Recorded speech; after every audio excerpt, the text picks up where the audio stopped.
దేవుని గొప్ప నామమునకు మహిమ కలుగునుగాక. క్రీస్తునందు ప్రియ దేవుని ప్రజలారా, గుడ్ ఫ్రైడే గురించి మనం విన్నాం. ఇప్పటి వరకు ఒక్కొక్కరు ఒక్కొక్క కోణంలో చక్కగా చెప్పటానికి దేవుడు వారిని సిద్ధపరుచుకున్నారు.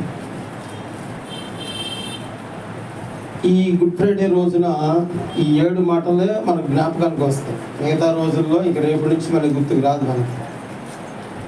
ఎప్పుడు మన హృదయంలో వీటిని భద్రం చేసుకోవాలి. ఇందాక మనం ఫస్ట్ మాట చదువుకున్నాం. తండ్రి, వీరేమి చేయుచున్నారు, వీరిని వీరిని క్షమించే మనస్సు మనకు లేదు అసలు ముందు కదండి. చదవటానికి ఉపయోగపడుతుంది బైబిల్లో. క్షమించే మనస్సు.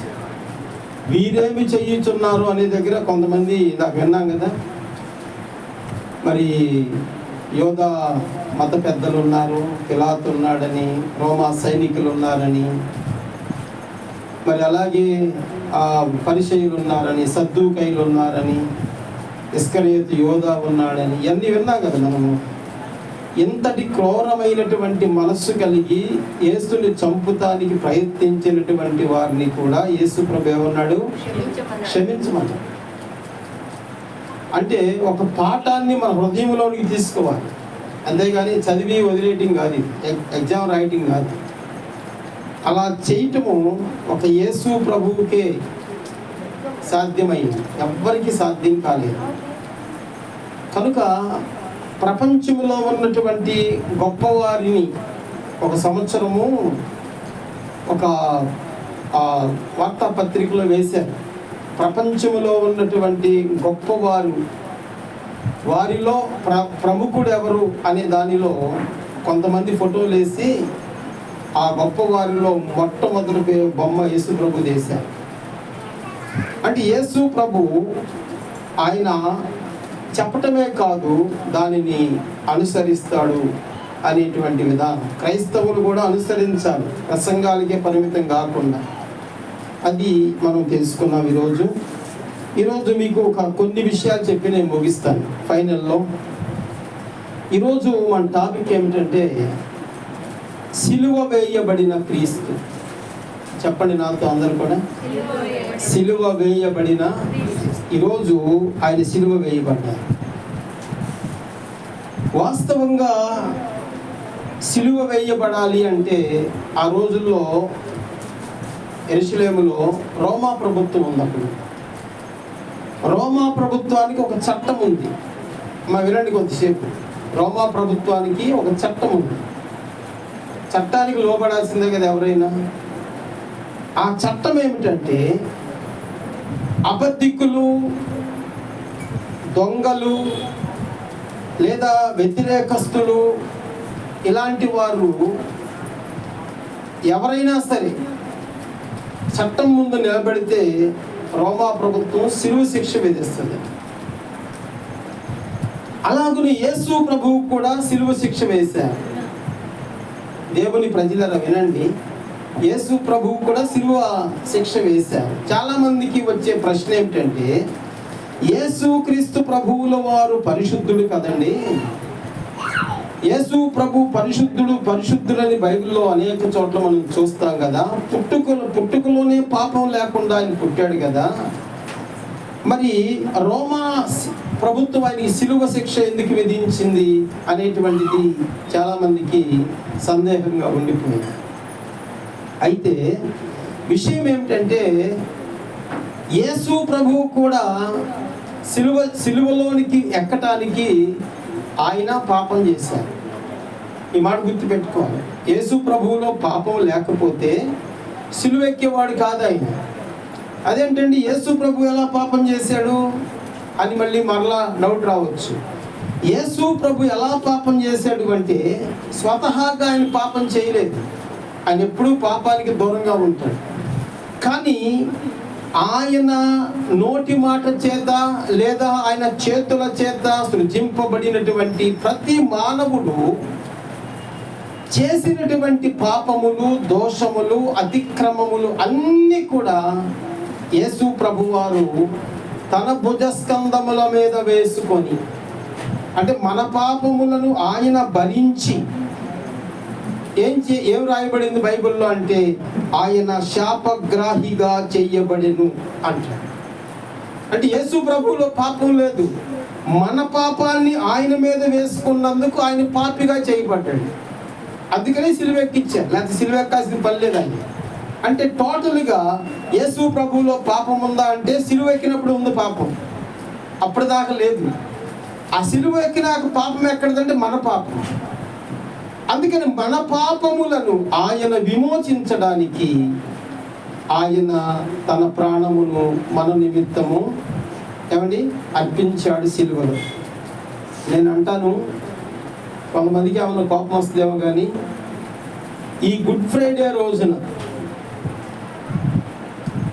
యేసు ప్రభు నా కొరకు ప్రాణం పెట్టాడు అనేటువంటి ఒక విషయం నీకు తెలిసి కూడా నువ్వు ఈ రోజున ప్రార్థనకు రాకుండా ఉన్నావు చూడు, అది ఎంత యేసు ప్రభువుని బాధ కలతలోనికి నడిపిస్తుందంటే చెప్పలేము. ఇక నీ కొరకే కదా ఆయన సిలువెక్కాడు. అలాంటప్పుడు నువ్వు నిర్లక్ష్య స్వభావం కలిగి ఉంటే యేసు ప్రభు నిన్ను చూసి ఎలా నిన్ను క్షమిస్తాడు చెప్పండి. అందుకని కొన్ని విషయాలు మనం నేర్చుకోవాలి. నేర్చుకోకుండా ఏదో ప్రార్థనలే 3 దాకా పెడతారులే అంటే పెట్టాలి. మరి యేసు ప్రభు నీ కొరకు మరి ఆయన మండు చెండలు నాకు అమృతవాళ్ళు గారు చెబుతున్నారు, 11 గంటల దగ్గర నుంచి 3 గంటల దాకా మనం ఎన్నోసార్లు మంచిగా తాగుతున్నాం. ఆయన సిలువ వేసినప్పుడు ఎవరిచ్చారానికి? నాకు దాహము అంటే ఏమిచ్చారు ఆయనకి? చేదు చెరకుని ఇచ్చారు. అంటే మన నిమిత్తం ఆయన సిలువ ఎక్కితే మనం వచ్చి కాసేపు అక్కడ ఆరాధనలు కూర్చోలేకపోతాం. ఇది క్రైస్తవ నైజం కాదు అసలు లెక్క అయితే. కానీ ఏదనంటే పాస్టర్ గారు ఏదైనా అంటారంటారు, ఇక్కడ మేమేం చెప్పినా తప్పే. అక్కడ రేపు ఉంటుంది శిక్షావిధిలో తీర్పులో నిలబడినప్పుడు అక్కడ ఖచ్చితంగా పనిష్మెంట్ ఉంటుంది. అక్కడ చూస్తారు అప్పుడు, ఎందుకంటే అక్కడ మేము కూడా ఉంటాం కాబట్టి చూస్తాం. మేము కూడా మౌనంగా నుంచుంటాం, దేవుడు తీర్పు తీరుస్తాడు. అందుకనే మీరు తీర్పు తీర్చకుడి అని దేవుడు చెప్పాడు. అందుకని దేవుని పనిలో ఎప్పుడు మనం సోమరులుగా ఉండకూడదు. దేవునికి స్తోత్రం చెప్పండి. ఈ రోజున సిలువ వేయబడిన క్రీస్తు లూకా శుభవార్తలో 23వ అధ్యాయములో 46వ వచనములో ఏముందండి? అప్పుడు యేసు గొప్ప శబ్దముతో కేక వేసి, తండ్రి నీ చేతికి నా ఆత్మను అప్పగించుకొనుచున్నాను అనెను. ఆయన ఈలాగు చెప్పి ప్రాణము విడిచెను. చెప్పండి, ఏం విడిచాడు ఆయన? అందరూ చెప్పాలి, ఏం విడిచాడండి? ప్రాణము విడిచెను. ఎవరి కొరకు చెప్పండి, ఎవరి కొరకు? ఇప్పుడు ఎవరి కాళ్ళు ఏమనాలంటే నా కొరకు అన్నారు, మన కొరకు అనకూడదు. ఎవరికి వాళ్ళు ఏమనాలి? నా కొరకు. ప్రాణము విడిచెను. యోహాను సువార్త 17:4 ఉంటుంది, చదవద్దు, వినండి. అక్కడ ఏమంటే తెలుసా?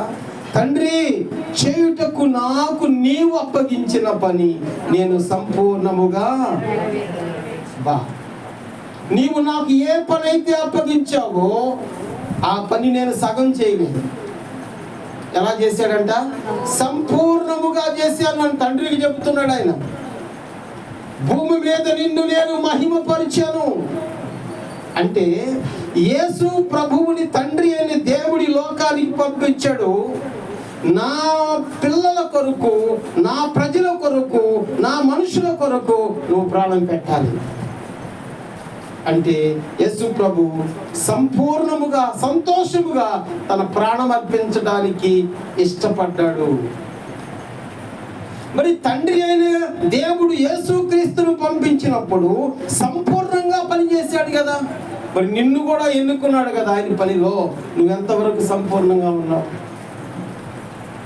ఆలోచించుకోవాలి. వాక్యం అనేది వినటానికి, విని విడిచిపెట్టడానికి కాదు, మనం ఆలోచన చేసుకోవాలి. నిన్ను కూడా దేవుడు లోకంలో తిరుగుతుంటే, ఈ రోజున గుడ్ ఫ్రైడే రోజున కొంతమందే వచ్చారు తెనాల్లో అనుకుందాం, అన్ని చర్చిల్లో చాలా మంది బయటే ఉన్నారు కదా, వాళ్ళని పిలవాల. దేవుడు నిన్ను పిలిచాడు కదా, నువ్వేం చెప్పాలి దేవుడికి లెక్క రేపు? నీ వంతుగా నీవు సంపూర్ణముగా దేవుని పని చేస్తున్నావా? దేవుడు అడుగుతాడు, నువ్వు సంపూర్ణంగా నా పని చేసావా నా కుమార్తె అంటే నువ్వేం చెప్తావు సమాధానం? అందుకని సంపూర్ణత, ఆయన సంపూర్ణంగా చేశాడు. ఆ సంపూర్ణత ఏమిటంటే తన ప్రాణం పెట్టాడు. ఈ ప్రాణము పెట్టడము అనేది క్షణంగా వచ్చింది కాదది. అప్పటికప్పుడు దేవుడు నిర్ణయించుకొని, యేసు ప్రభు నిర్ణయించుకొని, లేకపోతే ఆ మట్లాదివారం రోజున ఆయన పట్టుకొని రోమా సైనికులకు అప్పచెప్పింది కాదు ఇది.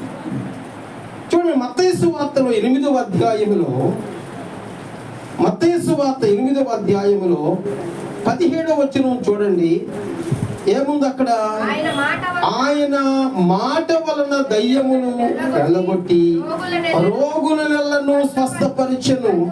అందువలన ఆయనే మన బలహీనతలను వహించుకొని, చూడండి అక్కడ రాశాడు, ఆయనే అంటే యేసు ప్రభువే మన బలహీనతలను వహించుకొని మన రోగములను భరించినని ప్రవక్త అయిన యెషయా ద్వారా చెప్పబడినది నెరవేరెను. దేవుని స్తోత్రం చెప్పండి. అంటే అర్థం ఏమిటంటే యేసు తన ప్రాణము పెట్టుట అకస్మాత్తుగా జరిగింది కాదది. ఆయన ప్రవచనములను నెరవేర్చు నిమిత్తము ఆయన వచ్చాడు. యేసు ప్రభు వారు ఏ పని చేసినా ఆయన ప్రవచనాన్ని నెరవేర్చే పనే చేస్తాడు. ప్రవచనములు నెరవేర్చబడుతున్నాయి అంటే రేపు ఈస్టర్లో కూడా ఆయన లేపబట్టం కూడా ప్రవచనమే నెరవేర్చబడుతుంది. యెషయా గ్రంథం 53లో మీరు చూస్తే 5వ వచనములో మన అతిక్రమ క్రియలను బట్టి అతడు గాయపరచబడెను, మన దోషములను బట్టి నలగగొట్టబడెను, మన సమాధానార్థమైన శిక్ష అతని మీద పడెను, అతడు పొందిన దెబ్బల చేత మనకు స్వస్థత కలుగుచున్నది అంట. అంటే యేసు ప్రభు వారు చనిపోయేటువంటి విధానం చూస్తే మన కొరకు మన కొరకు మన కొరకు మన రోగాలు, మన పాపాలు, మన శాపాలు. అంటే మనం ఏమనుకోవాలి ఇప్పుడు? ఈ గుడ్ ఫ్రైడే నిన్ను పవిత్రురాలిగా పవిత్రునిగా చేసింది. ఆయన సిలువలో ప్రాణము పెట్టకపోతే నువ్వు పవిత్రంగా ఉండేదానివి కాదు. యేసుతో కూర్చునే అర్హత నీకు లేదు. ఆయన రొట్టె ద్రాక్షారసము తీసుకునే యోగ్యత నీకు లేదు. రేపు ఆయన మధ్యాకాశానికి వస్తే ఎత్తబడే యోగ్యత కూడా నీకు లేదు. ఎందుకు అంటే ఆయన మన నిమిత్తము ప్రతి ఆ భారమును ఆయన భరించాడు అని చెప్పి రాస్తూ 10వ వచనములో అంటాడు, అతనిని నలుగుగొట్టుటకు యెహోవాకు ఇష్టమాయను, ఆయన అతనికి వ్యాధి కలుగజేసెను అంటాడు. అంటే అతనిని నలుగుగొట్టు, అతనికంటే ఎవరు? యేసు ప్రభుని నలుగుగొట్టుటకు ఎవరికి ఇష్టమైందంటండి? తండ్రి అయిన దేవునికి ఇష్టమైంది. అందుకని యేసు ప్రభు వారు దేవుని ప్రజలారా ఆయన తండ్రి యొక్క చిత్తాన్ని నెరవేర్చడానికి వచ్చాడు, ప్రవచనములను నెరవేర్చడానికి వచ్చాడు, మనలను ఆయన పాపము నుంచి విమోచింపజేయడానికి వచ్చాడు, మనలను పరమునకు నడిపించడానికి ఆయన వచ్చాడు. ఆయన రేపు పరలోకములో తన ప్రక్కన నిన్ను కూర్చోబెట్టుకోవటానికి ఆయన వచ్చి నీ నిమిత్తము నా నిమిత్తము ఆయన లోక పాపములను మోసుకొని పోవు దేవుని గొర్రె పిల్లగా ఆయన వధించబడెను. ఏం చేయబడ్డాడండి? వధించబడెను అంటే చంపబడ్డాడు. ఎంత భయంకరమైన విషయం అండి, ఎంత భయంకర విషయం. మనం ఏదో కూర్చొని ఏంటి ఇంకా ఎంతసేపు ఉందా అని వాచ్యలంగా చూస్తామేమో, కానీ ఆ సిలువ వైపు కనుక నువ్వు చూస్తే గుండెలు కొట్టుకోవాలి. ఆ సిలువ వైపు చూస్తే నీకు కన్నీరు ఆగకుండా, ఆ సిలువ వైపు చూస్తే నువ్వు ఏడవకుండా ఉండలేవు. అసలు నీకు ఏడుపు రావటం లేదు అంటే, కన్నీరు నీలో నీ కళ్ళల్లో ఇంకటం లేదు అంటే అంతగా విశ్వాసం నీ దేవుని పట్ల లేదేమో అనిపిస్తుంది ఒక్కోసారి. దేవుని ప్రజలారా, యేసుని గూర్చిన సంగతులు వింటుంటేనే దుఃఖం ఆగదు. ఎందుకంటే ఆయన తల మీద పెట్టినటువంటి ముళ్ళ కిరీటానికి ఏమండి 2 అంగుళాలు బారు కలిగినటువంటి మేకులు దానికి సెట్ చేసి తల మీద పెట్టి కోడతని సుత్తి తీసుకుని లోనకి దిగుతుంటే తల మీద ఎలా అనిపిస్తుంది ఒకసారి ఆలోచించండి. కాలికి ఎదురు దెబ్బ తగిలితేనే మనం తట్టుకోలేమే, తలలో మేకులు ఆ కిరీటం పెట్టి కొడుతుంటే అవి తలలో దిగుతుంటే ఆ మేకులు దిగిన బెజ్జములోంచి రక్తము స్రవిస్తుంటే ఎలా అనిపిస్తుంది ఒక్కసారి ఆలోచించండి. 2 చేతులలో 2 మేకులు, 2 కాళ్ళు కలిపి ఒక మేకు, 3 మేకులు సుత్తి తీసుకొని మలాడు తీసుకొని కొడుతుంటే ఆ చేతులు కాళ్ళు పగిలిపోయి దాంట్లో నుంచి స్రవించినటువంటి రక్తము నీ హృదయాన్ని తాకటం లేదా? నీకు బాధ అనిపించటం లేదా? నా కొరకే చనిపోయాడని. ఆయన వస్త్రములన్నీ తీసివేసి ఆయన వీపు మీద ఏమండి కొరడాతో ఎన్ని దెబ్బలు కొట్టారంటండి? ఎన్ని? 39 కొరడా దెబ్బలు కొట్టారని బైబిల్లో రాస్తుంది. ఆ కొరడాకట ఇనప ఆ చైన్లు ఉంటాయంట. చైన్లు, రోమా ప్రభుత్వం కొరడాకి చైన్లు, సన్న చైన్లు, ఆ చైన్లకి ఇనప కొంచెం. ఎన్ని చైన్లు ఉన్నాయో మరి. ఒక్క దెబ్బ కొట్టేది ఒక దెబ్బే. ఆ చైన్లు అట్లా తగిలి ఆ వీపుకి ఆ కొక్యాలు కనుక అట్లా పట్టుకొని లాగుతుంటే ఆ వీపంతా దున్నిన నాగటి చాళ్ళవలే అని రాశాడు యెషయా గ్రంథంలో. 39 సార్లు కొట్టినప్పుడు వీపు బద్దలైపోయి ఉంటుంది. బైబిల్ చరిత్ర చెబుతుంది యేసు ప్రభువారిని అంతగా వీపు మీద కొట్టవలసిన పనే ఉంది? గొంతు మీద కాలేసి చంపొచ్చుగా. అంటే బైబిల్ చరిత్ర చెబుతున్న మాట ఏమిటంటే ఆ చేర్చబడినటువంటి ఆ వీపులో ఆ చిందుచున్నటువంటి ఆ రక్తపు బిందువుల మధ్యన నిన్ను ఆయన నాటాలని ఆ నాటినటువంటి ఒక బీజము నిన్ను బీజముగా అక్కడ నాటితే ఎప్పుడు నువ్వు తొట్టిల్లకుండా, ఎప్పుడు నువ్వు పడిపోకుండా ఉంటావని యేసయ్య ఒక సంకల్పం. దేవునికి స్తోత్రం చెప్పండి. మనం మాటికి పడిపోతున్నామంటే అర్థం ఏంటి? సరిగా నాటబడలేదేమో. ఏమండి, మనం నాటబడలేదేమో. నేను ఒక చోటికి వాక్యం చెప్పడానికి వెళ్ళాను, పాస్టర్ల మీటింగ్కి వెళ్తే ఆ రోజున నాకు ముందు చెప్పలేదు వాళ్ళు. కృపానందయ్య గారు వచ్చి వాక్యం చెప్తారన్నారు. ప్రభువా ఏం చెప్పాలి ఆయన అని అనుకొని లేచి అక్కడికి వెళ్ళాను. ఆ రోజున ఎఫ్రాయిము గురించి నేను చెప్పడం జరిగింది. ఎఫ్రాయిము మాటికి పడిపోతుంటే యేసయ్య పడిపోతున్న ఎఫ్రాయిముని చెయ్యి పట్టుకొని లేపుతున్నా మళ్ళీ పడిపోతున్నాడట. అంటే దేవుని ఉద్దేశం ఏంటంటే నీవు పడిపోతుంటే చూస్తూ ఉండేవాడు కాదు, నువ్వు విశ్వాసములో బలహీనమైతే చూస్తూ ఉండేవాడు కాదు, అని నిన్ను లేపే ప్రయత్నం చేస్తాడు. కానీ ఎన్నిసార్లు లేపినా ఎఫ్రాయిము తన బుద్ధి మార్చుకోలేదట.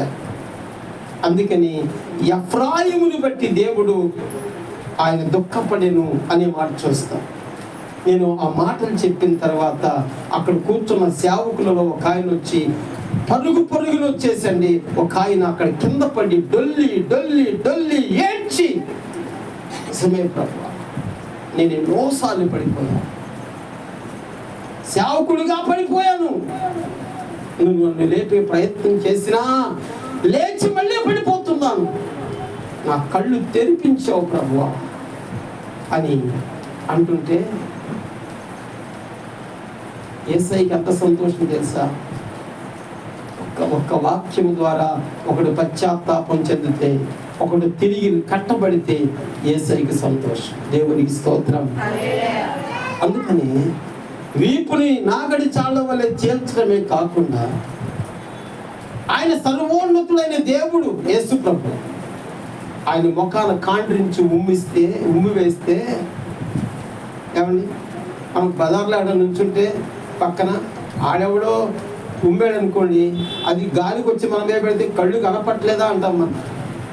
యేసు ప్రభు ముఖాన్ని డైరెక్ట్గా కాండ్రించి ఉమ్మి వేస్తే ఆయన తుడుచుకొని పక్కకి వెళ్ళిపోయిన పరిస్థితి. యేసు ప్రభువుకి గడ్డం ఉంటే ఆ గడ్డమును పట్టుకొని ఇలా లాగితే ఆ గడ్డంతో పాటు చర్మం కూడా ఊడొచ్చిందంట.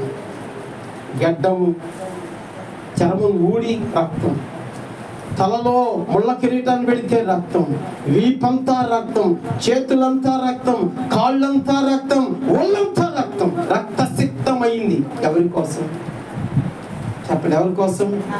నా కోసం.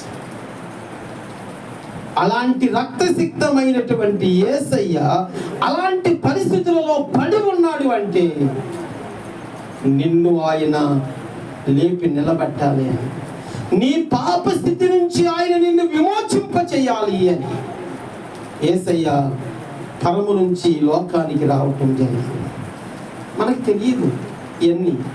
యేసయ్య దగ్గరికి వస్తే కార్యాలు జరిగితే అనుకుంటాం అంతవరకే. ఇది అప్పుడెప్పుడో నేర్పించారు చాలామంది. అసలు అది మర్చిపోండి, మీరు అలాంటి విషయాలు మీరు మర్చిపోండి. ఆయన కార్యాలు ఎప్పుడు చేస్తాడు.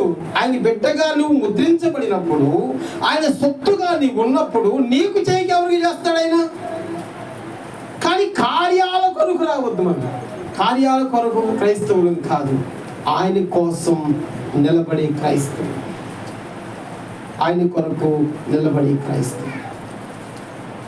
ఏదైనా ఒక ఇబ్బంది ఆటంకం వచ్చినప్పుడు యేసు ప్రభు అనే మాట నీ నోట్లో నుంచి వచ్చిందా అన్నారనుకోండి, చనిపోవటానికైనా సిద్ధపడతాడు. చూడండి, అతడు స్టెఫను పక్కన నుంచి ఉంటాడు. రేపు వచ్చి దేవునికి స్తోత్రం చెప్పండి.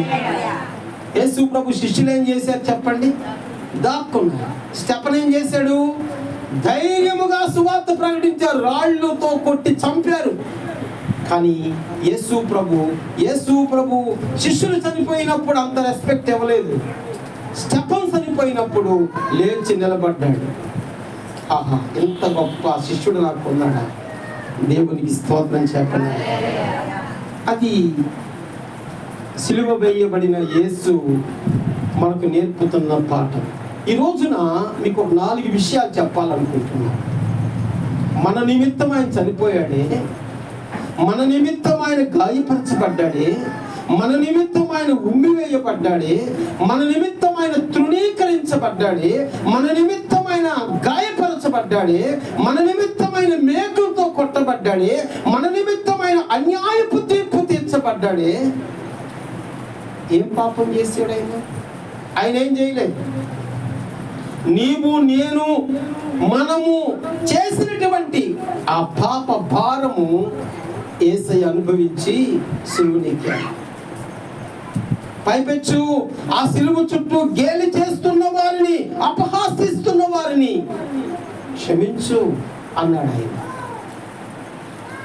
ఏలీ ఏలీ సబక్తామా అని కేక వేస్తుంటే కిందన్న వాళ్ళు అంటున్నారు, ఏలియాని పిలుస్తున్నాడు.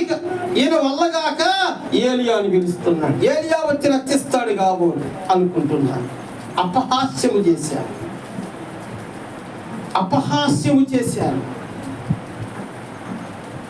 ఆయన సిలువలో చనిపోయాడు. చనిపోయే ముందు ఒక మాట చెప్పాడు ఆయన, ఈ దేవాలయమును పడగొట్టి చెప్పండి ఎన్ని దినాల్లో? 3వ దినమున కడతానన్నాడు. పక్కన శిష్యులు ఉన్నారు, ఎవరికి అర్థం కాలేదు.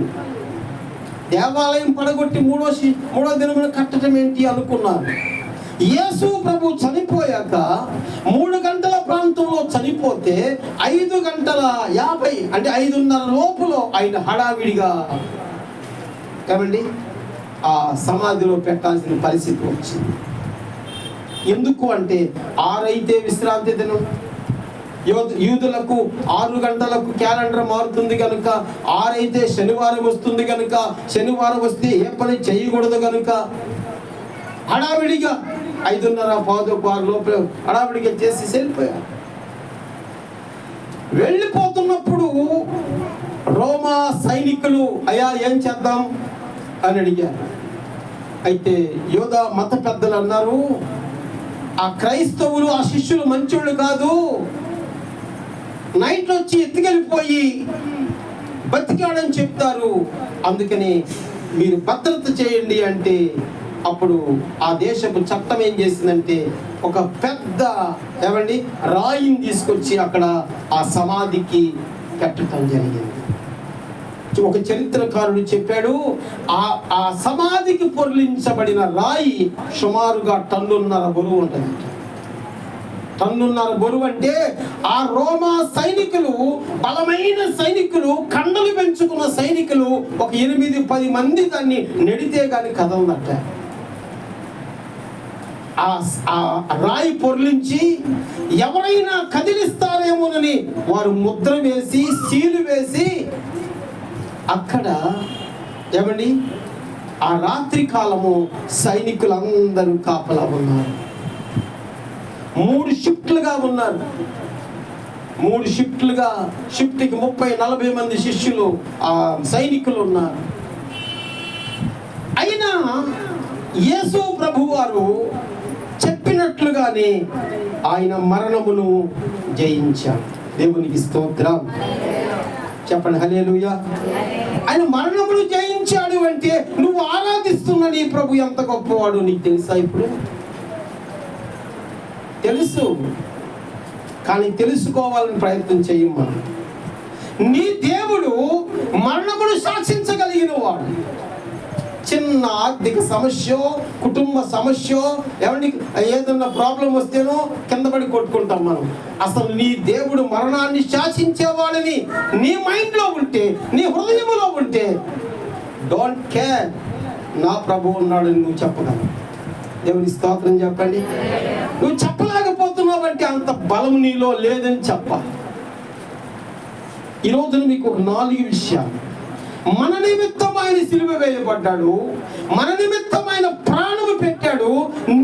నిన్ను ఆయన నరకానికి నడిపించకుండా ఆయన రాజ్యానికి, పరలోక రాజ్యానికి నడిపించడానికి, ఆయన ప్రక్కన నిన్ను కూర్చోబెట్టుకోవడానికి తన ప్రాణం పెట్టాడే. ఆయన కొరకు నువ్వేం చేస్తావు? ఇప్పుడు మరి నువ్వేం చేయాలనుకుంటున్నావు? బైబిల్ ఏం చెప్తుందో చూద్దాం. నెంబర్ 1, లూకా శుభవార్తలో మొట్టమొదటి పాయింట్. లూకా శుభవార్త 9వ అధ్యాయం ఒకసారి చూద్దామండి. లూకా శుభవార్త 9వ అధ్యాయము 23వ వచనం ఒకసారి చదువుతామండి. మరియు ఆయన అందరితో ఇట్లనెను, ఎవడైనను నన్ను వెంబడింప గోరిన ఎడల తన్ను తాను ఉపేక్షించుకొని ప్రతిదినము తన సిలువను ఎత్తుకొని నన్ను వెంబడింపవలెను. దేవునికి స్తోత్రం. అందరు చెప్పండి హల్లెలూయా. అంటే యేసు ప్రభు మనకు చేసిన ఆ గొప్ప త్యాగమునకు, ఆ కార్యమునకు మనం ఏమి చేయాలి? మొట్టమొదట అంటే నెంబర్ 1, ఆయనను మనము వెంబడించాలి. ఈ మాట గుర్తుపెట్టుకో. చెప్పండి, ఏం చేయాలంట? మనము ఆయనను, నోట్లోంచి మాట రానివ్వండి, ఏం చేయాలంట? వెంబడించాలి. ఎలా వెంబడించాలి? ఎలా వెంబడించాలి? అక్కడ ఆయన చెబుతున్నాడు. ఆయన అంటున్నాడు, ఎవడైనను నన్ను వెంబడింపగోరిన ఎడల తన్ను తాను ఉపేక్షించుకొని. ఉపేక్షించుకోవటం అంటే చెప్పండి ఏమంటే? ఉపేక్షించుకోవటం అంటే ఏంటి? తగ్గించుకోవటం. తగ్గించుకోవటం, ఉపేక్షించుకొని నువ్వు ఆయన వెంబడించాలి కదా. వెంబడించేటప్పుడు సాతాను కొన్ని నీకు ఆటంకాలు కలుగు చేస్తాడు.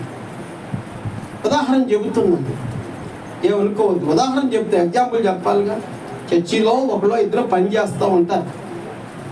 పని చేసే వాళ్ళు పని చేస్తుంటే బయట వాళ్ళు, ఎంత పని చేస్తున్నావు నువ్వు, నిన్నేమైనా వాళ్ళు ఏమైనా ప్రేమిస్తున్నారా, నిన్నేమైనా గౌరవిస్తున్నారా, నిన్ను చులకనగా చూస్తున్నారు. కానీ సాతాను ఒక బీజం వేసి వెళ్ళిపోతాడు. నిజమే, రేపటి నుంచి నేను చేయను, నాకేం పని చేయడానికి అన్నావు అనుకో, నీళ్ళు తగ్గింపేముంది. ఇంకా ఈ తగ్గింపు లేకపోవడం వలన యేసు ప్రభువుని వెంబడించే కార్యక్రమం ఆగిపోయిందిగా మరి. అందుకని ప్రభు అన్నాడు, ముందు ఉపేక్షించుకో, తగ్గించుకొని నీవు నన్ను వెంబడించు. ఎవరికి వాళ్ళే ఈ మనసు కలిగి ఉంటే ఏమండి ఖచ్చితంగా దేవుని వెంబడించేటువంటి వారముగా చేయబడతాం. దేవునికి స్తోత్రం చెప్పండి. నేను మీకు ఎప్పుడు చెప్తా ఉంటాను. ఒక రోజున చాలా సంవత్సరాల క్రితం బండి వేసుకుని మీటింగ్కి వెళ్తున్నాను. మంచిగా సఫారీ డ్రెస్ వేసుకున్నాను, గోల్డ్ వాచ్ పెట్టుకున్నాను, షూ వేసుకున్నాను. ఆ సోమసుందర వంతున అటు వెళ్తున్నాను. ఒక ఆయన నన్ను క్రాప్ చేసి, నాకు తెలిసిన ఆయనే క్రాప్ చేసి కొంచెం బండి మీద వెళ్తుంటే నన్ను చూసి, ఏమండి శివగారు ఏంటి కనపట్లేదు అన్నాడు. శివగారు అంటారు నన్ను. ఏమన్నా నేను దేవుని పని చేస్తున్నాను. ఏ దేవుడు అంటే యేసు ప్రభు అంటే అని అన్నాడు. చిన్ని బతుకు తగలబెట్ట అని క్యాన్ ఇచ్చి ముఖం తోలు ఇంతలా పూసాడండి. జరిగిన నిజం చెబుతుంది. ఆ ₹100 వంతిన ఎదురుగుండా పంపు ఉంటుంది ఒకటి. ముఖం కడుక్కొని మళ్ళీ నా ప్రయాణం కొనసాగించాను. అప్పుడే కనుక నేను ఉపేక్షించుకోకుండా ఉంటే ఇక్కడ దాకా వచ్చేది కాదు బండి, అక్కడే పోయేది.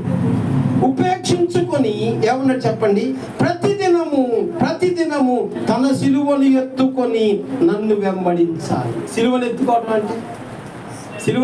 అంటే ఏంటి? సిలువను ఎత్తుకోవటం అంటే సహించటం. సిలువ అనగానే మనకి శ్రమ గుర్తుకొస్తుంది, పక్కన పెడదాం. సిలువ సహించడానికి గుర్తుగా ఉంటుంది. సహించాలి క్రైస్తవుడు, తగ్గించుకోవాలి క్రైస్తవుడు. అప్పుడే నిజంగా నీవు ఆయనని వెంబడించడానికి అవకాశం కలుగుతుంది. దేవునికి స్తోత్రం చెప్పండి. మత్తయి సువార్త 9వ అధ్యాయములో త్వరగా చూద్దాం. మత్తయి సువార్త 9వ అధ్యాయములో 9వ వచనములో ఏముంటుందండి? యేసు అక్కడి నుంచి వెళ్ళుచు సుంకపు మెట్టునొద్ద కూర్చుండి ఉన్న మత్తయి అని ఒక మనుషుల్ని చూచి నన్ను వెంబడించుమని అతనితో చెప్పగా అతడు లేచి ఎవరైన పేరు? మత్తయ్య. వెంబడిస్తావా అంటే అతడు లేచి ఆయనను వెంబడించెను. దేవునికి స్తోత్రం చెప్పండి. వెంబడిస్తావా అన్నావు అనుకో, అసలు మాటలు లేవిక వెంటనే లేచాడు, ఆయన ఫాలో అయిపోయాడు. అంటే వెంబడించడం ఎలా అంటే పిలుపుకు లోబడటం. వెంబడించడం ఎలా అంటే పిలుపుకు లోబడాలి కదా క్రైస్తవుడు. యేసు ప్రభు పిలుపుకే నువ్వు లోబడకుండా యేసు ప్రభు మీద నువ్వు ఫైట్ చేస్తే ప్రయోజనం ఏముంటుంది చెప్పండి. అందుకని పిలుపుకు లోబడిన మత్తయిగా మనం చూస్తాం. మత్తయి సువార్త 19వ అధ్యాయములో 27వ వచనములో ఒక మాట ఉంటుంది. ఏముంటుంది అక్కడ? పేతురు, ఇదిగో మేము సమస్తమును విడిచిపెట్టి నిన్ను వెంబడించితిమి. పేతురు అంటున్నాడు, మేము వెంబడించాము. ఎలా వెంబడించాము?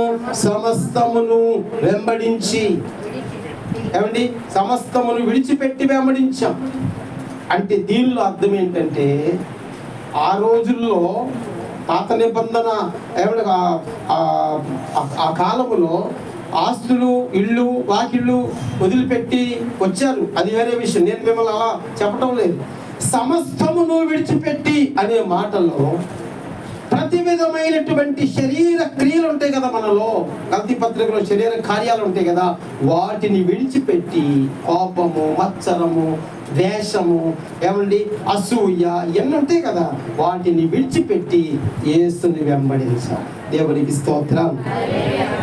అందుకని క్రైస్తవులు అవన్నీ భద్రం చేసుకొని పర్సులో పెట్టుకొని వెంబడిస్తున్నారు. అప్పుడప్పుడు జిప్పు తీసి వాటి చూస్తున్నారు, అవసరమైంది వాడుకుంటున్నారు. అలా కాకుండా వాటిని తీసి దూరంగా పారేయాలి, సమస్తమును విడిచిపెట్టాలి.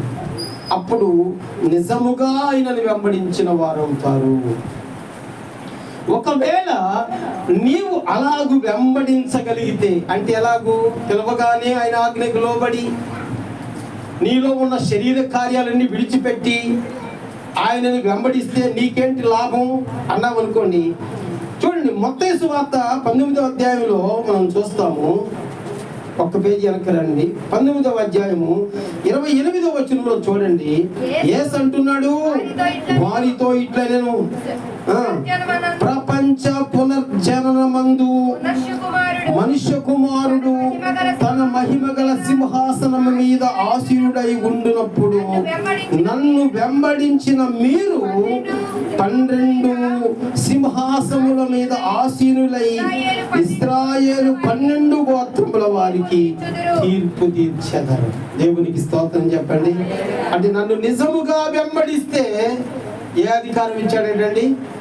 ఏ అధికారం ఇచ్చాడంటే ఇశ్రాయేలు 12 గోత్రముల వారికి తీర్పు తీర్చేటువంటి ఆ ధన్యత యేసు ప్రభు ఇచ్చాడు.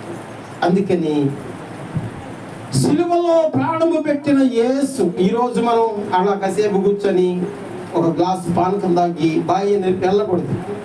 మనం నేర్చుకునేది ఏంటంటే వెంబడించాలి. చెప్పండి, మొదటి మాట ఏంటి? వెంబడించాలి. దేవుని స్తోత్రం చెప్పండి. మాటలు రావట్లేదు, బాగా ఆకలి అవుతుంది కావచ్చు, గట్టిగా చెప్పండి హల్లెలూయా. రెండవ పాయింట్ ఏమిటంటే కొరింథీ పత్రిక చూడండి. మొదటి పత్రిక కొరింథీ పత్రిక మొదటి అధ్యాయము 23వ వచనం. అయితే మేము సిలువ వేయబడిన క్రీస్తును ప్రకటించుచున్నాము. చాలండి. అయితే మేము సిలువ వేయబడిన క్రీస్తును ప్రకటించుచున్నాము. ఇది రెండవ పాట. మొదటిది ఏం చేయాలి చెప్పండి? మొదటిది వెంబడించాలి, ఆయనను వెంబడించాలి. ఎలా వెంబడించాలి? ఆజ్ఞకు లోబడి సమస్తమును విడిచిపెట్టి వెంబడిస్తే ఇశ్రాయేలు 12 గోత్రముల మీద తీర్పు తీర్చే ధన్యత నీకు ఇస్తాడు రేపు పొద్దున. రెండవది ఏం చేయాలంటే ఆయన సువార్తను ప్రకటించాలి. రక్షణ పొందావు, మందిరానికి వస్తున్నావు, ఏం చేస్తున్నావు నువ్వు ఆయన కొరకు? నీ నిమిత్తం ఆయన ప్రాణం పెట్టాడు కదా, నువ్వేం చేస్తున్నావు ఆయన కొరకు అంటే ఒకటి వెంబడించాలి, రెండవది ప్రకటించాలి. చెప్పండి, ఏం చేయాలంట? ప్రకటించాలి. ప్రకటిస్తున్నామా? ప్రకటించే భారం ఉందా మనకు? గుర్తుపెట్టుకోవాలి. ఇది ప్రభు అడుగుతాడు రేపు పొద్దున. 40వ కీర్తన చూడండి ఒకసారి. 40వ కీర్తన 9వ వచనం చూస్తారా? 40వ కీర్తన 9వ వచనంలో ఈ మాట వ్రాయబడుతూ ఉంటుంది. నా పెదవులు మూసుకొనక మహాసమాజములో సువార్తను నేను ప్రకటించి ఉన్నానని నేనంటిని. చాలండి. ఏం మూసుకొనక? నా పెదవులు మూసుకొనక మహాసమాజములో నీతి సువార్తను నేను ప్రకటించుచున్నాను. దావీదు అంటాడు, నా పెదవులు నేను మూసుకోవటం లేదు. ఈ రోజున క్రైస్తవులు చాలా మంది ఏం చేస్తున్నారంటే పెదవులు మూసేసుకుంటున్నారు. ఇక ఆదివారం క్రైస్తవులు లాగా మనకు సంబంధం లేదు, ఆయన చూసుకుంటాడు పాస్టర్ అనుకుంటున్నాడు. లేదు, మనం సువార్త ప్రకటించాలి. నువ్వేం పని చేస్తున్నావు? నీ పని చేసే దగ్గరికి అనేక మంది వస్తారు కదా, వాళ్ళకి నువ్వు సువార్త ఎందుకు ప్రకటించడం లేదు?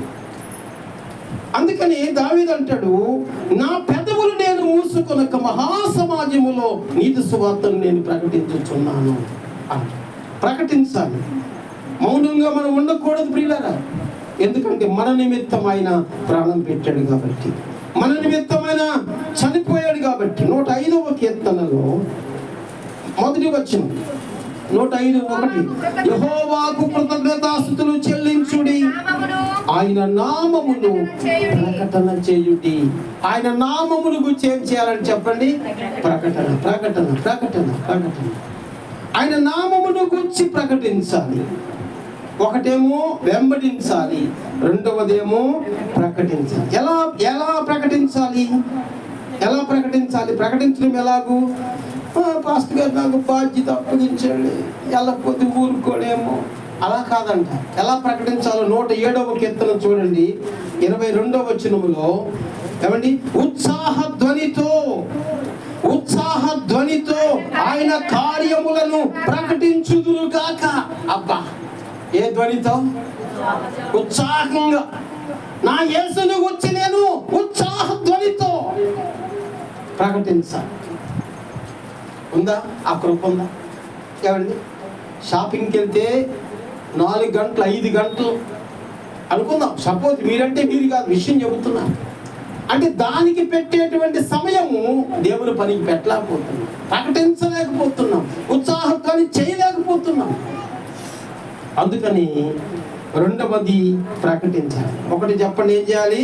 వెంబడించాలి. రెండవది ప్రకటించాలి. మూడవది నెంబర్ 3, గలతీలకు రాసిన పత్రిక 6వ అధ్యాయం చూడండి ఒకసారి, త్వరగా అయిపోయిన సమయం. గలతీ పత్రిక 6వ అధ్యాయము 14వ వచనం. 6:14. అయితే మన ప్రభువైన యేసుక్రీస్తు సిలువయందు తప్ప మరి దేని యందును అతిశయించుట నాకు దూరమగునుగాక. దేవునికి స్తోత్రం చెప్పండి. ఇక్కడ పౌలు గారు చెప్తున్న మాట ఏమిటో అర్థమవుతుందా మీకు? నాకు ఒక అతిశయం ఉంది. అతిశయం అంటే ఏంటి? గర్వం. ఏమిటి అతిశయం? పెద్ద బిల్డింగ్ కట్టుకున్నా నేను, లేకపోతే దగ్గర కోట్లు ఉన్నాయి. ఇది కాదంట ఈ అతిశయం. కాదు. నీ అతిశయం ఎవరిని బట్టి? ఆయన అంటున్నాడు, మన ప్రభువు అయిన యేసుక్రీస్తు సిలువయందు తప్ప మరి దేని యందు అతిశయించుట నాకు దూరమగునుగా. దేవునికి స్తోత్రం చెప్పండి. నెంబర్ 3 ఏమిటంటే అతిశయించుట. అతిశయించాలి, నా దేవుని గురించి అతిశయించాలి. 10 మందిలో నీ దేవుని గురించినటువంటి సంగతులు ప్రకటించాలి, అతిశయంగా ప్రకటించాలి. 10 మందిలో నీకున్న గొప్పతనం గురించో ఆస్తుల గురించి చెప్పుకుంటారు. అవి కాదు, నీ నిమిత్తం సిలువలో ప్రాణం పెట్టినటువంటి యేసుని గురించి నువ్వు అతిశయించాలి. ఆ అతిశయము క్రీస్తు యందే గాని మరి దేని యందు ఉండకూడదు అంటున్నాడు పౌలు గారు. అందుకని ఎలా అతిశయించాలి అంటే రోమా 5:2 కనిపిస్తుంది ఒక మాట, చూద్దామండి. రోమీలోకి రాసిన పత్రిక 5:2 ఏమండి ఎలాగ నువ్వు అతిశయించాలి అంటే అక్కడ రాస్తున్న మాట ఏమిటంటే, మరియు ఆయన ద్వారా మనము విశ్వాసము వలన ఈ కృపయందు ప్రవేశము గల వారమై అందులో నిలిచి ఉండి దేవుని మహిమను గూర్చిన నిరీక్షణను బట్టి అతిశయపడుచున్నాం. దేనిని బట్టి అంటే నిరీక్షణను బట్టి. నిరీక్షణ అంటే ఏంటి చెప్పండి? నిరీక్షణ అంటే ఏంటి? ఎదురుచూపు. నువ్వు ఒక పని నిమిత్తము ప్రార్థన చేస్తున్నావు, ఒక పని కొరకు నువ్వు పోరాడుతున్నావు. ఏది నీ దగ్గర నిరీక్షణ? ఏది అసలు?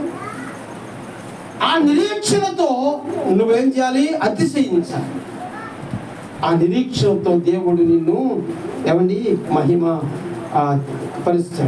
చూడండి, దశలోనికి రాసిన 2వ పత్రికలో కూడా ఒక మాట కనిపిస్తుంది. దశలోనికి రాసిన 2వ పత్రికలో ఏమండి 1వ అధ్యాయము 4వ వచనములో ఏమంటుందో తెలుసా అండి? ఆ 4వ వచనములో ఏమంటుంది చూడండి. చూడండి, ఇక్కడ చూడండి ఏం రాసి, అందువలన మీ హింసలన్నిటిలోను మీరు సహించుచున్న శ్రమలలోను మీ ఓర్పును విశ్వాసమును చూచి మేము దేవుని సంఘములలో మీ యందు అతిశయపడుచున్నాము. ఎక్కడండి అతిశయపడేది? దేవుని సంఘములో. అంటే సంఘమును బట్టి అతిశయపడాలి. మనం ఏమనుకోవాలి తెలుసా? నా సంఘం, నాకు ఒక సంఘం ఉంది, నా సంఘములో నేను ప్రార్థిస్తే, నా సంఘస్థులు ప్రార్థన చేస్తే అద్భుత కార్యాలు చేస్తాను.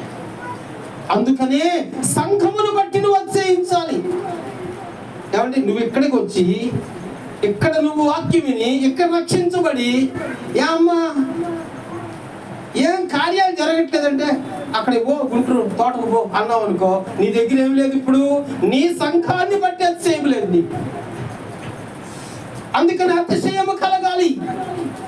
ఎందుకంటే ఆయన నీ నిమిత్తము ఆయన సిలువలో కొట్టబడ్డాడు. ఒకటి వెంబడించాలి, రెండవది ప్రకటించాలి, మూడవది అతిశయించాలి.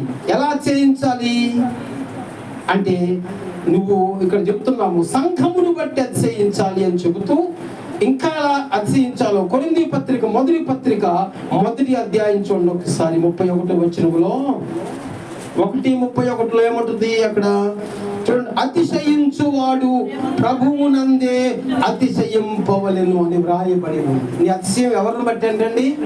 ప్రభువును బట్టి. నీ అతిశయము ప్రభువును బట్టి ఉండాలి. ఏ విషయంలో అయినా సరే నీ అతిశయం ఏంటి? నువ్వేం సంపాదించావు, నువ్వేంటి అన్నావు అనుకో, నేను ప్రభువుని సంపాదించుకున్నాను, అది నీ అతిశయం. అందుకని అతిశయం. ఒకటి ఏమండి, మనం వెంబడించాలి, రెండవదిగా ప్రకటించాలి, మూడవదిగా అతిశయించాలి, నాలుగవదిగా చివరిగా మనం చూద్దాం గలతీ పత్రిక 2వ అధ్యాయము. గలతీ పత్రిక 2వ అధ్యాయము 20వ వచనం. 2:20 ఏముంది అక్కడ? నేను క్రీస్తుతో కూడా సిలువ వేయబడి ఉన్నాను, ఇకను జీవించువాడను నేను కాదు, క్రీస్తే నాయందు జీవించుచున్నాడు. దేవునికి స్తోత్రం. అంటే నాలుగోది ఏమిటంటే క్రీస్తుతో జీవించాలి. చెప్పండి, ఎవరితో జీవించాలి? నా ఇష్టం అంటారు కొంతమంది. ఏం చెప్పావనుకో, మా ఇట్లాంటి గొడవలప్పుడు వాక్యం తీసుకొచ్చి నాకు చెప్పమా, నా ఇష్టం అంటారు కొంతమంది. అలా ప్రభు అన్నాడు, నేను క్రీస్తుతో కూడా సిలువ వేయబడ్డాను. సిలువ వేయబడ్డానంటే అర్థం ఏంటి? నేను ఎప్పుడైతే బాప్తిస్మం తీసుకున్నానో, ఎప్పుడైతే నేను క్రీస్తును అంగీకరించానో, ఎప్పుడైతే నేను మారు మనసు పొందానో, ఇక నువ్వు జీవించువాడను నేను కాదు, ఇక నాలో యేసు జీవిస్తున్నాడు, క్రీస్తే నాయందు జీవిస్తున్నాడు. ఎంతమంది చెప్పగలరు క్రీస్తే నాయందు జీవిస్తున్నాడు అని? ధైర్యంగా చెప్పాలి. దేవునికి స్తోత్రం చెప్పండి. క్రీస్తులో మనము జీవించాలి. అప్పుడు దేవునికి మహిమ కలుగుతుంది. 2వ కొరింథీ పత్రికలో అక్కడ రాసిన మాట 5వ అధ్యాయం 15వ వచనం చూడండి. నేను ముగిస్తున్నాను. 5:15 ఏముంది? జీవించువాడు ఇక మీదట తమ కొరకు కాక తమ నిమిత్తము మృతి పొంది తిరిగి లేచిన వారి కొరకే జీవించుటకు ఆయన అందరి కొరకు మృతి పొందెను. ఏమండి, అందరి కొరకు ఎందుకు మృతి పొందాడు? జీవించువాడు ఇక మీదట తమ కొరకు కాక యేసయ్య కొరకు జీవించాలని. ఈ సిలువ మరణంలో చాలా అర్థాలు ఉన్నాయి, చాలా చెప్పాలి, కానీ సమయం అయిపోయింది, ఇంక లేదు ఇక. ఏమండి, ఎందుకు యేసు ప్రభు చనిపోయారంటే నీవిక మీదట నీ కొరకు జీవించకుండా ఆయన నిమిత్తము జీవించే నిమిత్తం, నేను యేసయ్య నిమిత్తము జీవించే నిమిత్తం అని మనం అనుకోవాలి. అలా అనుకున్నప్పుడు లేదా మనము చక్కగా ప్రభువులో ఎదుగుదాం. చివరి మాట రోమా పత్రిక చూడండి, 1వ అధ్యాయము 17వ వచనం. నీతివంతుడు విశ్వాస మూలముగా జీవించుననే మాట రాయబడింది. ఎలాగ నువ్వు జీవించాలి అంటే విశ్వాస మూలమున జీవించాలి. చెప్పండి, ఎలా జీవించాలి? విశ్వాస మూలమున జీవించాలి. అందుకని ఈ రోజున సిలువ వేయబడిన క్రీస్తులో 4 సంగతులు. ఇప్పుడు చెప్పండి, ఒకటి చూడకుండా చెప్పండి. ఒకటి ఏం చేయాలి చెప్పండి? అందరూ చెప్పాలి. అందరూ ఏం చేయాలంట? వెంబడించాలి. రెండవది ఆయన సువార్తను మనము ప్రకటించాలి. మూడవది అతిశయించాలి. దేని కొరకు అండి? నేను వైట్ షర్ట్ వేసుకొచ్చానని అట్లా కాదంట. క్రీస్తును బట్టి, యేసును బట్టి నా జీవితమే యేసుని అతిశయించాలి. 4వదిగా క్రీస్తులోనే జీవించాలి. అర్థమైన వాళ్ళు దేవుని స్తోత్రం చెప్పండి. అలాగందరూ కూడా క్రీస్తులో ఉండటానికి మనం సిద్ధపడదాం. ప్రభు ఈ కొద్ది మాటలు దీవించి ఆశీర్వదించును గాక. ఆమేన్, ఆమేన్, ఆమేన్, ఆమేన్.